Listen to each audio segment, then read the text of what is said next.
हाँ शिवोहम। कल क्या सुनाया था?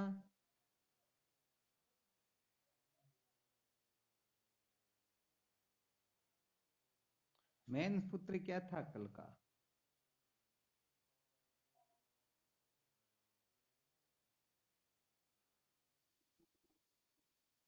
क्या हुआ? बहुत अच्छी बात है।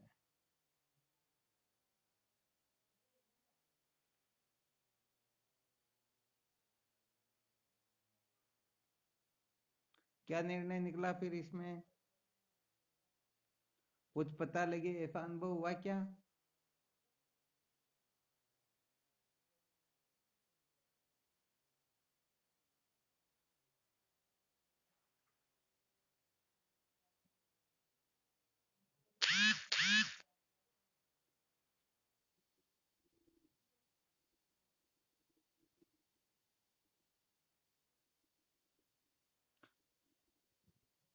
अच्छा, तन मन धन वचन से कैसे प्रसन्न होते, थोड़ा सिद्ध करके बताओ।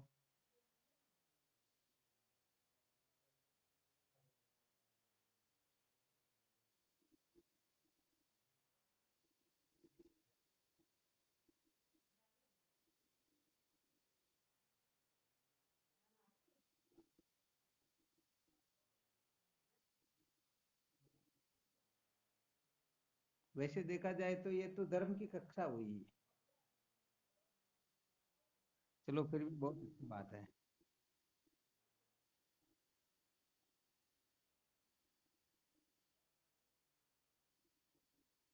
अच्छा, यहाँ पर थोड़ा सा संशोधन अपने को ये कर लेना है। आपने जो बताया ना,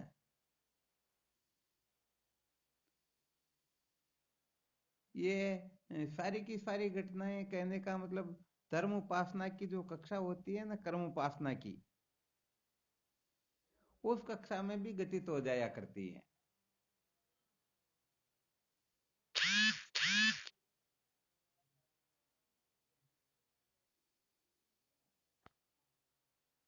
अच्छा, धर्म की कक्षा के अंतर्गत समस्त अधर्म का त्याग हो जाता है। और यदि हम वही ये कहें तो फिर इसमें वो कहने का मतलब वो बात बनती नहीं है। अच्छा, इसमें दो बात होती है। जब धर्म की कक्षा का वर्णन किया जाता है उसके अंतर्गत अधर्म छूटता है, परंतु जब तत्व जिज्ञासा जागृत होती है तब धर्म भी छूट जाता। यहाँ पर धर्म अधर्म से मतलब होता है, अधर्म से मतलब होता निषिद्ध कर्म, और धर्म से मतलब होता विहित कर्म।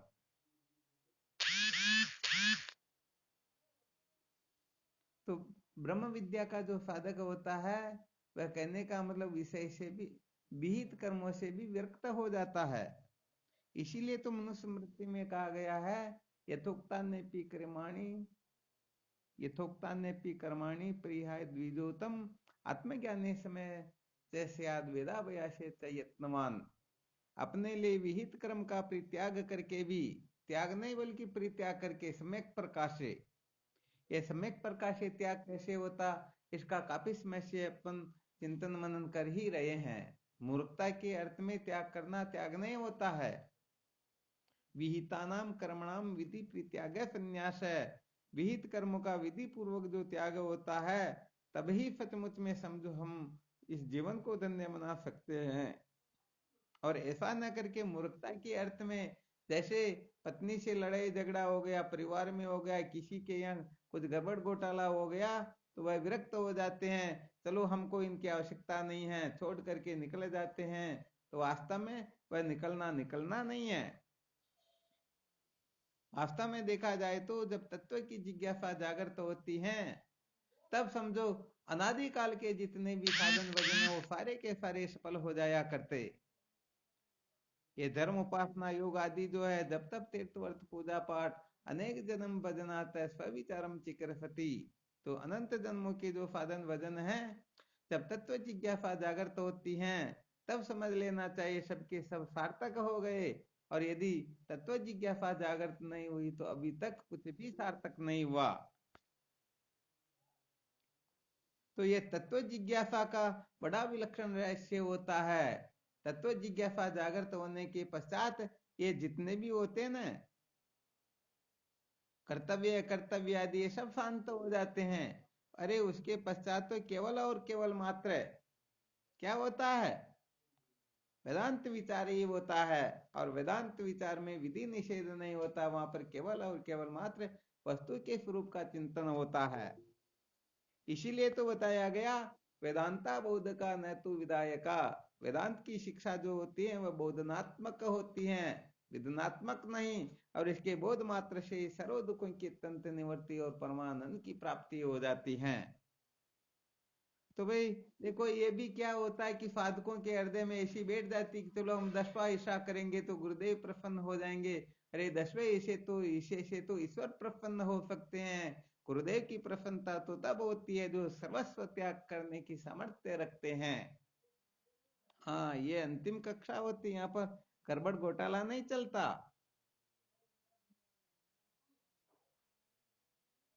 आ रहा है समझ में? हाँ, क्या होता है कि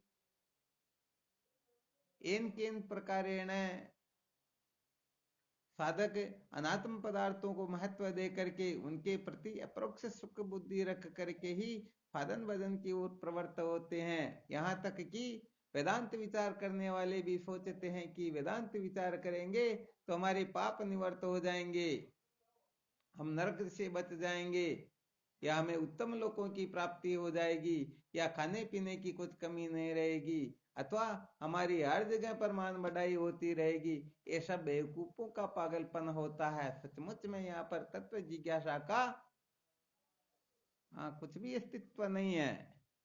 यहाँ पर तो मौज मस्ती मनोरंजन है। इसलिए सचमुच में गुरुदेव की प्रसन्नता कुछ अलग ही वस्तु होती है। देखो, गुरु गीता में भगवान शंकर स्वयं कहते हैं, अरे गुरु सेवा की बुद्धि को, कहने का मतलब साधारण जीवों की तो बात ही क्या है, बड़े बड़े ऋषि मुनि देवता गंधर्व आदि भी गुरु सेवा को नहीं जानते हैं। अब साधारण जीव समझ लिए हम जान गए तो जान सकते हैं क्या?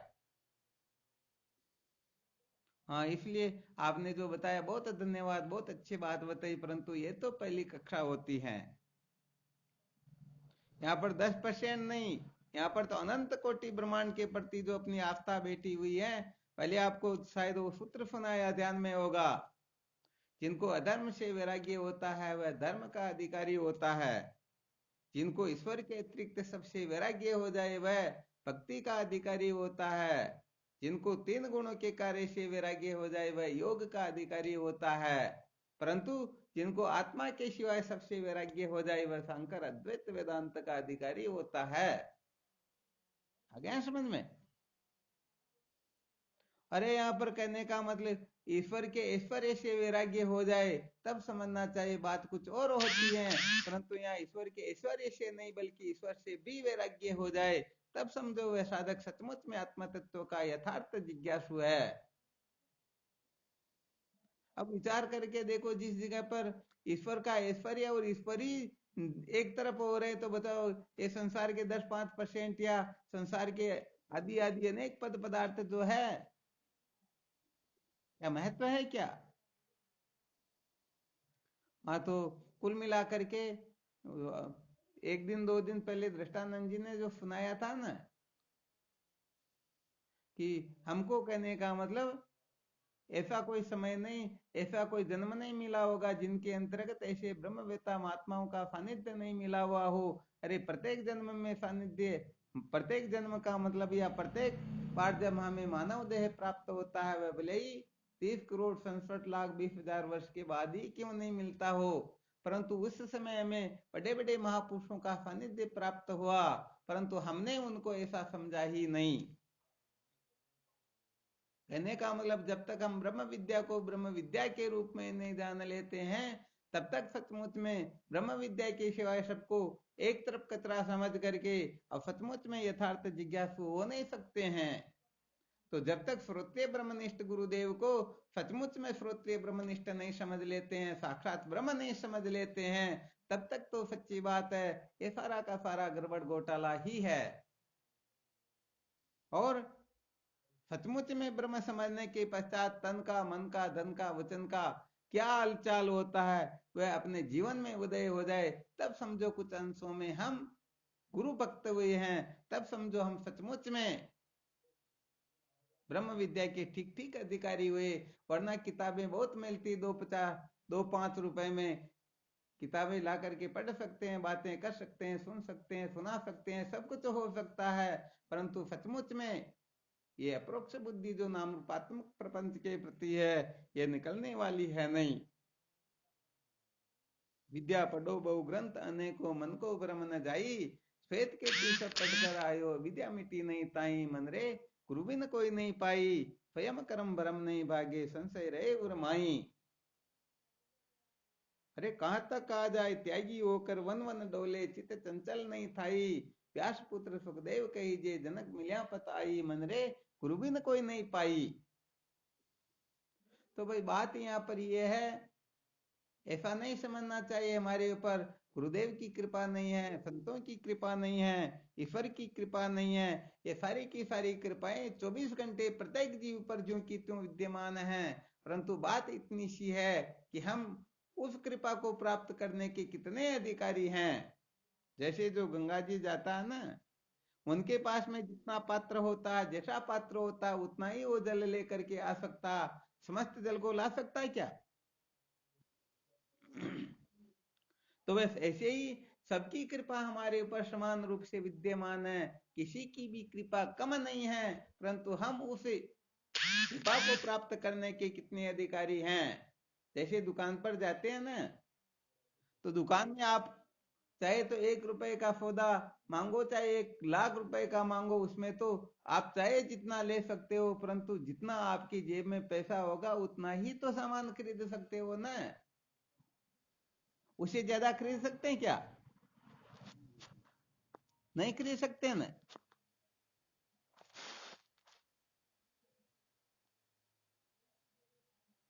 तो बस यहाँ पर वही बात आ जाती है कि अपनी औकात तो देखते नहीं और करोड़पति बाप की बेटी से शादी करने के लिए निकल पड़ते हैं।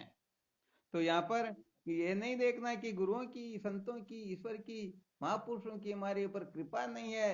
अरे उनकी दृष्टि में तो एक वेश्या और पतिव्रता में अंतर नहीं होता है, उनकी दृष्टि में पापी पुण्यात्मा एक होते हैं। कहाँ तक कहा जाए उनकी दृष्टि में ज्ञान अज्ञान में भी भेद नहीं होता, वो तो जीवन मुक्त होते हैं। कहते द्वैतम न विद्यते, ज्ञान होने पर द्वैत नाम की कोई वस्तु रहती ही नहीं।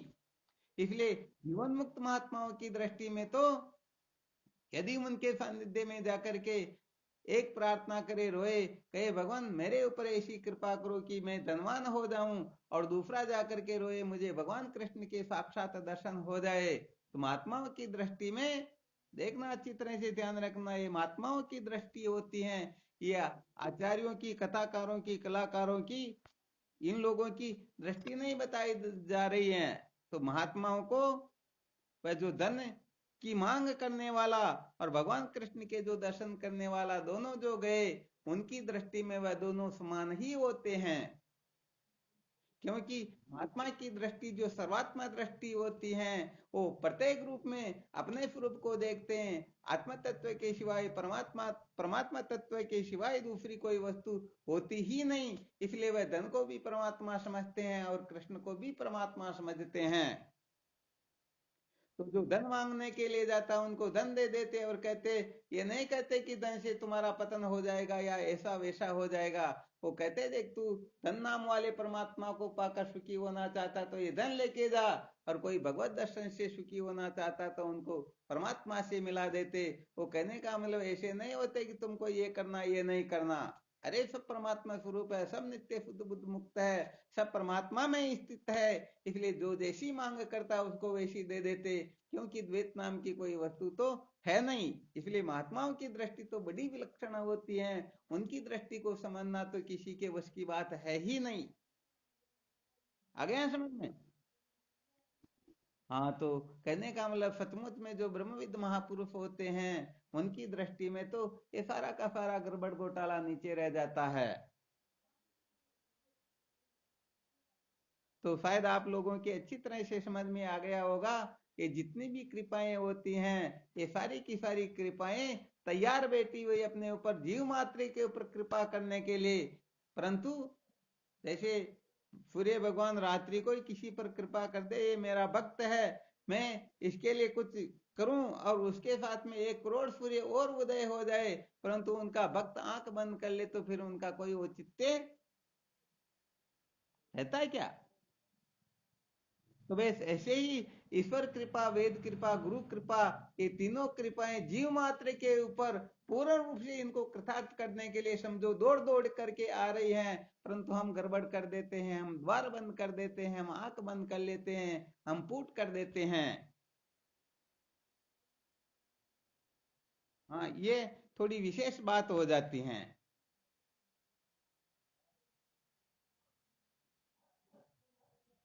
तो संत महापुरुषों की, ईश्वर की किसी की भी कृपा प्राप्त करनी हो तो केवल और केवल मात्र अपने को योग्य बनाना होता है। यह प्रकृति का अटल नियम है का जो जिसको जिस समय जिस वस्तु की आवश्यकता होती है प्रकृति किसी न किसी रूप में उनके सामने प्रकट कर ही देती है। इसलिए चिंता करने की किसी को आवश्यकता है नहीं, केवल और केवल मात्र अपने को योग्य बनाना है।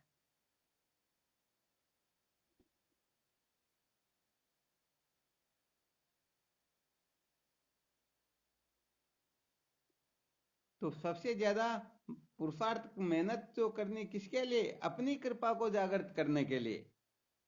हम जितनी स्वयं पर कृपा करेंगे उससे कम गुरुदेव, ईश्वर, वेद भगवान नहीं करेंगे, ये पक्की बात है।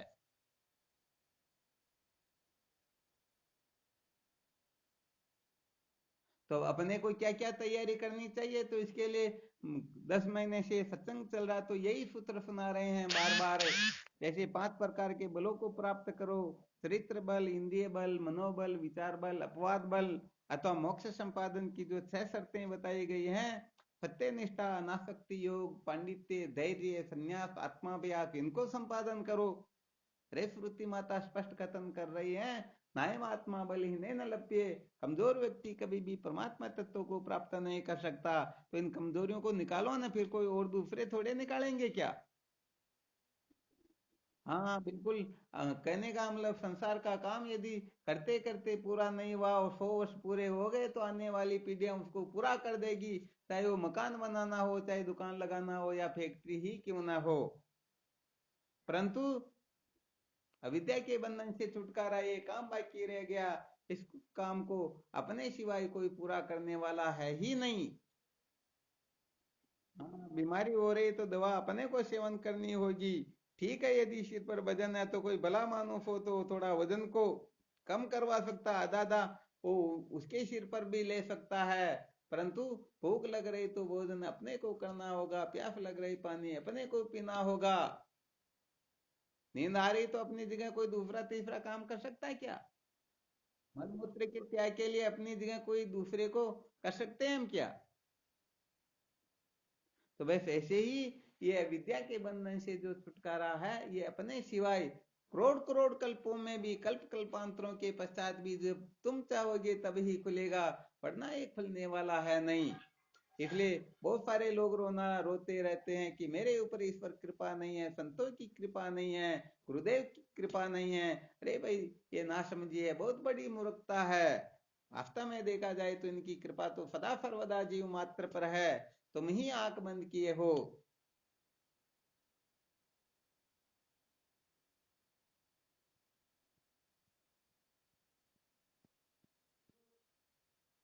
आ रहा नहीं समझ में? हाँ, ये विशेष रहस्य वास्तव में साधकों की जितनी भी गड़बड़ियां होती है ना, वो इसी जगह पर होती हैं। कहते हैं ना, टूटे फूटे भाग्य को संत देते हैं जोड़, संत सामर्थ्य क्या करे हम ही लेते मुख मोड़। अरे जिनके टूटे फूटे भाग्य हो, वो भी यदि संत महापुरुषों की शरण में चले जाए तो संत महापुरुषों की कृपा से उनका जीवन धन्य हो जाता है। परंतु करे तो क्या करे, मूर्खों से दोस्ती करके मूर्खों से संबंध जोड़ लेते हैं और संत महापुरुषों को पुट कर देते हैं। बताओ फिर भला होगा क्या? हाँ, नहीं होगा, कभी नहीं होगा, कभी नहीं होगा। इसलिए अच्छी तरह से इस बात को समझना है, समझोगे तो जीवन धन्य हो जाएगा, वरना रोने पछताने के सिवाय अंत में कुछ भी हाथ लगने वाला है नहीं। हाँ, ये संसार के जितने भी पद पदार्थ है, इनको प्राप्त करके कोई अजर अमर नहीं हो सकता है, कृतार्थ नहीं हो सकता है, मृत्यु से बच नहीं सकता है। यदि सचमुच में जीवन को धन्य करना है तो सत्य का साक्षात्कार करना होगा, इसके सिवाय कोई विकल्प ही नहीं है। इसलिए अच्छी तरह से निश्चय करो, ब्रह्म विद्या से श्रेष्ठ और कोई वस्तु है ही नहीं। हाँ, बिल्कुल सत्य बात। कहने का मतलब बहुत सारी कमजोरियां रहती साधकों में, कभी कभी देखते तो बड़ी दया आती कि करें तो क्या करें। इनके पास में जो नकली चीज है, इनको छुड़ा करके संत महापुरुष असली चीज देना चाहते, फिर भी कहते नहीं नहीं, इसके बिना तो काम नहीं चलता। जैसे अष्टावक्र जी महाराज कहते हैं ना, आश्चर्य मोक्ष कम से मुखा देवी बीसी का।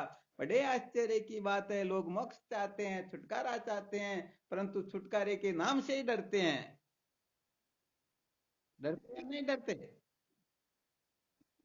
हाँ, अभी महावीर जी महाराज को कह दे एक सप्ताह के लिए आश्रम पर आना, तो विचार करेंगे फिर मेरी दुकान का क्या होगा। अच्छा, तो धन्यवाद, अब तो झटका लगे हम तो, अब तो अनुभव हो भी गया होगा। चलो, बहुत बहुत धन्यवाद। तो आ रहा ना समझ में वास्तविकता ये होती है।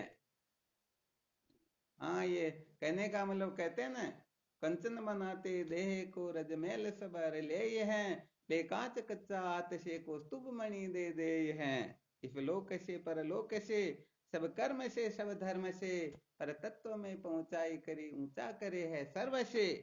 सदगुरु जी से मिल जाए सोई धन्य है जगमन्य है, सुर सिद्ध उसको पूजते तासम को उन अन्य है।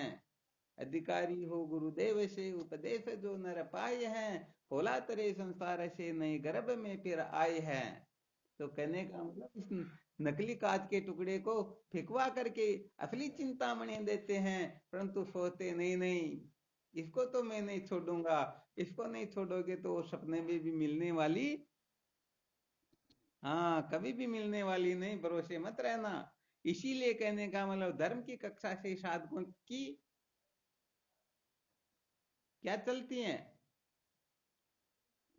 हाँ, यहीं से। और इसीलिए कहने का मतलब जो धर्म की कक्षा में पास होता वही निश्चित रूप से अंतिम कक्षा में, जैसे जो प्रथम कक्षा उत्तीर्ण होता वही अंतिम कक्षा तक पहुंच सकता है। जो कभी प्रथम कक्षा में बैठा ही नहीं, वो बेचारा अंतिम कक्षा में क्या पहुंचेगा, पहुंचेगा क्या। तो धर्म की कक्षा के अनुसार अपना जो केवल उपनिषद का मंत्र जिसकी व्याख्या चल रही है, न कर्मणा न प्रजया न धनेन त्यागे ने के मृतत्व मानसु। तो धर्म की कक्षा यही है कि अपने को कर्म धन भोग इन तीनों में जो जो निषिद्ध है, जो जो शास्त्र से विरुद्ध है, जिनके करने से हमारा पतन होता है, हमको लोग अंगुली से बताते हैं, हमारी निंदा अवेलना तिरस्कार होता है, उन उनको हमें नहीं करना। समझो आप धर्म की कक्षा से ऊपर उठने लग गए, या समझो आप धर्म की कक्षा में प्रवेश प्राप्त कर चुके हो। तो कहने का मतलब निषिद्ध कर्म का त्याग करने वाला धर्म की कक्षा में बैठने का अधिकारी होता है, और जो धर्म की कक्षा में बैठ जाता है उसका यही प्रमाण है। निषिद्ध कर्म का तो भले ही उसने त्याग कर दिया, परंतु धर्म की कक्षा में क्या करना चाहिए वह नहीं करता है, तो भी ठीक ठीक धर्मात्मा नहीं है। तो कर्म के लिए हमें शास्त्रोक्त रीति से कर्म करना है, और धन के लिए उस जगह पर, या गुरुदेव की प्रसन्नता के लिए नहीं, वो तो धर्म की कक्षा के अंतर्गत धन का 10वां हिस्सा दान करना है। जो ये कर रहे हैं तो समझो पहली कक्षा उत्तीर्ण हो गए और अंतिम कक्षा तक भी पहुंच जाएंगे। जो नहीं कर रहे हैं वो तो ठीक मजे लेते रहो, ऐसे ही जीवन निकल जाएगा, अंत में रोने पछताने के सिवाय कुछ नहीं मिलेगा, सारा का सारा यही रह जाएगा। और हमने जो जो संग्रह कर रखा नहीं, इन सब से अपनी आने वाली संतानें शराब पिएगी, वेश्यावृत्ति करेगी, उल्टे सुलटे काम करेगी, और सचमुच में उस नीच कर्म के प्रताप से अपने को भी यदि सदगति हुई हो तो फिर नरकों में जाना पड़ेगा, बहुत बड़ी दुर्गतियां होगी। हाँ, इसलिए कहने का मतलब धर्म की कक्षा में ही जो धर्म का 10वां, धन का 10वां हिस्सा अच्छी तरह से निकाल करके गड़बड़ घोटाला नहीं करता, मन में और दूसरा तीसरा भाव नहीं आता, उसको अच्छी से अच्छी जगह पर खर्च करता। इसीलिए तो आपको कहते भाई हमको एक पैसा नहीं चाहिए, परंतु कम से कम आप शुरुआत कर दो, आपकी जहां इच्छा हो खर्च करो, परंतु करोगे तभी आप सचमुच में ब्रह्मनिष्ठा संपादन करके अजरमर होगे। वरना तो ये थोती बातें होती हैं, क्योंकि हमारी महत्व बुद्धि धन के अंतर्गत है, हमारी महत्व बुद्धि अनात्म पदार्थों में है, हमारी महत्व बुद्धि अपने कुटुंब परिवार में, इसलिए उनके लिए तो हम नहीं नहीं इनके हिस्से का ये तो कम कम पड़ जाएगा, हम ऐसा वैसा नहीं करेंगे। तो सचमुच में धर्म के अधिकारी हैं क्या? हाँ, इसलिए कहने का मतलब इतना समय हो गया, तो मैं समझता हूँ कि अब तो साधकों को अच्छी तरह से समझ लेना चाहिए। फिर भी यदि कोई सुन सुन करके देखते, अरे संतों का काम कहने का, ये तो कहते रहते, इनका तो काम ही क्या है, इनका तो धंधा ही यही है, ये तो इसी से काम चलाते, तो फिर ठीक, धन्यवाद, और क्या।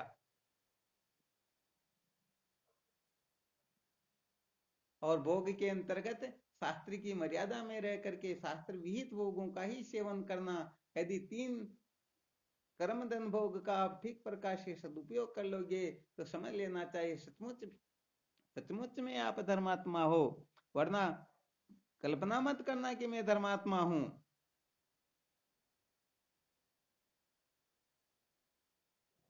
तो कहने का मतलब आपको पहले एक बार सूत्र बताया था, ज्ञान से कल्याण नहीं होता, बल्कि ज्ञान निष्ठा से कल्याण होता है। ज्ञान तो अपना स्वरूप है, उनमें बंधन मुक्ति कहां पर है? तो ज्ञान की जब निष्ठा हो जाएगी, और ये ज्ञान की निष्ठा ये सचमुच में त्याग वैराग्य पर टिकी हुई होती है, त्याग पर त्याग की बलि देने वाला ही ज्ञान निष्ठा संपादन कर सकता है। केवल मात्र छोटी मोटी बातों को, छोटी मोटी चीजों को छोड़ पकड़ करके कोई निष्ठावान होना चाहे तो थोड़ा मुश्किल होता है। तो अब तो शायद लगता आप लोग इस विषय के ऊपर, चित्त शुद्धि के ऊपर, हालांकि अभी तक अंतःकरण की शुद्धि के लिए निष्काम कर्म किस प्रकार से करना होता, वो 3 प्रकार के निष्काम कर्म बताने थे। और कौन से निष्काम कर्म से चित्त शुद्धि होती है, किस प्रकार के निष्काम कर्म से स्वर्गादि लोकों की प्राप्ति होती है, और किस प्रकार के निष्काम कर्म से केवल संसार में थोड़ी बहुत मान बढ़ाई प्राप्त हो जाती है, इनके ऊपर भी प्रसंगवश चर्चा करेंगे ही करेंगे। क्योंकि ये तो पक्का समझ लीजिए, तत्व जिज्ञासा कैसे जागृत होती, इसी विषय पर विवेचना करेंगे। और सचमुच में कोई जिज्ञासु चाहता है कि इस तत्व जिज्ञासा की पूर्ति कैसे हो, ब्रह्म विचार कैसे उदय हो, तो इसके लिए तो फिर गुरुदेव की शरण में ही जाना होगा। क्योंकि ये मुंडक स्मृति का कथन है, परीक्षे लोकान कर्म चित्तान ब्रह्मणो निर्वेद मायान नास्ता करता करते न तद विज्ञानार्थम स गुरु में वाभिगछेत स्मित पाणी श्रुत्य ब्रह्मनिष्ठम। सचमुच में यदि किसी के हृदय में सच्ची जिज्ञासा जागृत हो जाए, तो फिर वह गुरुदेव की शरण में जाकर ही वास्तव में ब्रह्म विचार करे। और ऐसा भी नहीं चाहते मेरे को ऐसा वैसा उपदेश कर दो, पहले उनकी प्रसन्नता प्राप्त करो। वेद की मर्यादा क्या, पहले संतों के सानिध्य में बैठ करके अच्छी तरह से समझो कि वास्तव में कैसे जाया जाता है और कैसे प्रसन्न किया जाता है, और जब प्रसन्न हो जाए तब ब्रह्म विचार करो, तो बात कुछ और हो जाएगी। वरना तो वो वाली बात होगी। आपको बताया था एक बार दृष्टांत, कोई साधक जाकर के किसी महात्मा को कहने लगता, भगवान आप सबको रहने दो, न तो मेरे को बैठना न खड़ा रहना, न कुछ खाना पीना, कुछ नहीं, मेरे को तो आप सबसे पहले उपदेश कर दो ब्रह्म विद्या का। महात्मा कहते रहे, भाई इतनी भी जल्दी क्या, थोड़ा बैठो, विश्राम करो, आहार करो, थोड़ा नाश्ता वगैरह कर लेते हैं, बैठते हैं, चर्चा करते हैं, कुशल क्षेम की चर्चा करने के बाद में फिर ब्रह्म विचारी शेष रहेगा, वही करते हैं। नहीं नहीं भगवान, मुझे कुछ नहीं चाहिए, मुझे तो पहले ब्रह्म उपदेश, ब्रह्मोपदेश करो। महात्मा ने देखा, अरे भाई मेरे जीवन में तो मैं भी 90-95 वर्ष का हो गया, अभी तक ऐसा साधक मैंने नहीं देखा। अरे मैंने देखा क्या, मैं स्वयं भी ऐसा नहीं था, और ये तो बड़ा खतरनाक निकला। फिर विचार किया कि देखते हैं इसकी परीक्षा लेकर के सचमुच में वास्तविकता क्या है। तो उसने कहा, अरे भाई ये तू बता, ब्रह्म साक्षात्कार तो भी चुटकी बजाएंगे और तुम्हारे को अविद्या के बंधन से मुक्त कर देंगे, तुम्हारे बाएं हाथ का खेल है, कोई बड़ी बात नहीं है। परंतु ये बता, ब्रह्म साक्षात्कार के करके फिर तू करेगा क्या? स्वामी जी आपको क्या बताएं, मुझे शादी करनी है, बच्चे भी पैदा करने हैं, मकान दुकान आदि लगाना, फैक्ट्री लगानी है, और ये वो करना, वो बहुत बड़ी लंबी चौड़ी लिस्ट निकाल करके महात्मा को सुनाने लग गया। क्या ऐसा मूर्ख, ऐसा बोंधु सचमुच में ब्रह्म विद्या का अधिकारी है क्या? क्या वह ब्रह्म साक्षात्कार कर लेगा क्या? अरे ब्रह्म साक्षात्कार होने के पश्चात तो क्या नाम योगी न नेवास्ति किंचित कर्तुम अस्ति चेन न स तत्वविद। भगवान शंकर उमा से कहते हैं, उमा जो ब्रह्म विद्या को प्राप्त करके निशंक कृतार्थ हो गए हैं, उनके लिए कोई कर्तव्य ही शेष नहीं है। और जो जानता है, समझता है कि मेरे को कुछ न कुछ करना, तो उस मूर्ख ने अभी तक ब्रह्म साक्षात्कार किया ही नहीं।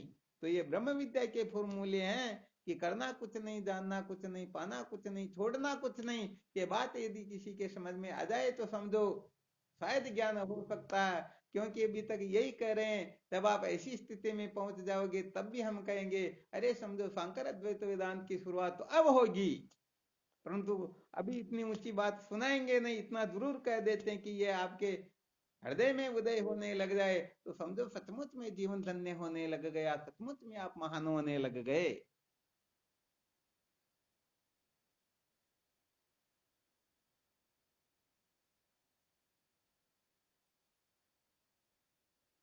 तो चलो, बहुत धन्यवाद आप लोगों को, क्योंकि सत्संग का सुनना भी अपने आप में बहुत बड़े पुण्य की बात होती है। तो कहने का मतलब जो सचमुच में शूरवीर होते हैं, ऐसे साधक की सत्संग में जुड़ करके वेदांत विचार को कहने का मतलब समझने की, विचार करने की जो ये चेष्टा करते, बहुत बहुत धन्यवाद आप लोगों को।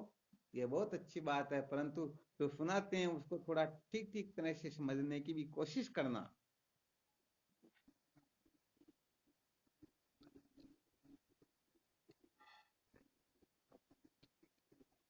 हाँ, बहुत बहुत धन्यवाद है।